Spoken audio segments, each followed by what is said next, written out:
News views में आपका स्वागत है। मैं राजेश महाजन। सुप्रीम कोर्ट ने बोल दिया है कि यूपी में भी देश का संविधान ही चलेगा, देश का कानून ही चलेगा और बुलडोज़र बाबा पर पड़ गया है तमाचा। ये माजरा वही है, योगी जी न्याय के लिए कुछ भी करते हैं, किसी के लिए कुछ भी संभव बना देते हैं। चाहे वो किसी भी समाज का हो, वो किसी न किसी समाज को टारगेट ज़रूर करते हैं। चाहे वो समाजवादी पार्टी के लोगों के ज़रिए हो जो उनको वो प्रोत्साहन देते हैं उनके लोग, या फिर मायावती के जो लोग हैं उनको प्रोत्साहन देते हैं। वो कुछ ना कुछ बांटने में या बटेंगे तो कटेंगे ऐसी कुछ स्लोगन से निकालते रहते हैं।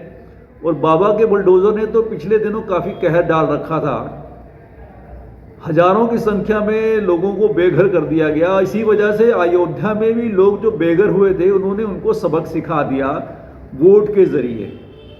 यही संविधान की ताकत है कि हर इंसान को ये उम्मीद दे रखी है कि वो एक देश के अंदर एक पार्ट है जो अपनी सरकार खुद चुन सकते हैं। लेकिन बीजेपी का ज़्यादातर कार्यक्रम यही रहता है कि एक दूसरे को बांटकर वो अपने आप को मिलाई खाने के लिए तैयार रहते हैं। अब ये लोगों को थोड़ा थोड़ा समझ में आ गया है। पिछले लोकसभा इलेक्शन में यूपी का जो रिजल्ट आया उसने बता दिया कि सरकार कैसी होनी चाहिए।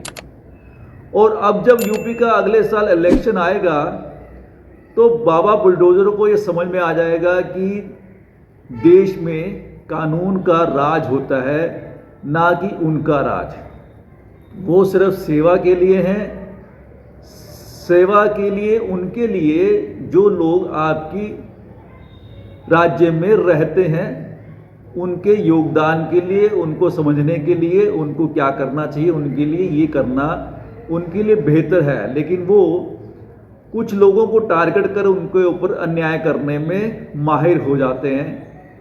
ये वोट की राजनीति तो ठीक है, लेकिन इंसानियत के नाते वो क्या ठीक कर रहे हैं? क्या गेरुआ रंग इसलिए पहना गया है कि वो किसी समाज को वो गलत साबित करे, उनको वो डिग्रेड कर दें? अब सोचना यही है, लोगों को सोचना है कि वो राहुल गांधी की मोहब्बत की दुकान में शामिल होना चाहते हैं या बटेंगे कटेंगे वाले चक्कर में पड़ना चाहते हैं। प्रयागराज में तो विद्यार्थियों ने ये बोल दिया है, ना बटेंगे ना हटेंगे। अब वो ऐसा बोल रहे हैं इसका मतलब वो देशद्रोही हो गए होंगे योगी जी की नज़र में, बीजेपी की नज़र में, क्योंकि वो नौकरी के चक्कर में पड़े हैं। यही वो अगर दंगा फसाद के चक्कर में पड़ते तो फूल बरसाते, धर्म के रास्ते की उनकी चटनी चाटते रहते तो वो हेलीकॉप्टर भी भेज देते फूल बरसाने के लिए। क्या यही हमारा समाज अब रह जाएगा? इस समाज को बहुत वक्त लगा बदलने में, जब अंग्रेजों के टाइम पे ऐसा चलता था। अब वही समाज फिर वही उसी धुरी पर आकर खड़ा हो गया है और अपने ही इतिहास के लोगों को, शूरवीरों को वो दूसरी नज़र से देख रहा है कि उन्होंने जो किया गलत किया। वो ये समझने को तैयार नहीं है कि उस वक्त की जो मांग थी उसके हिसाब से जो उन्होंने किया वो उन्होंने बेस्ट किया था देश को संभालने के लिए।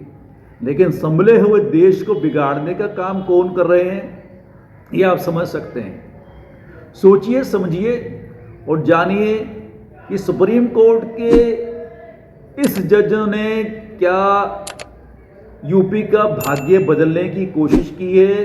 क्या वहाँ पे जो डिक्टेटरशिप चल रही थी उस पर तमाचा पड़ा है? देश का संविधान सर्वोपरि है। धन्यवाद, थैंक यू।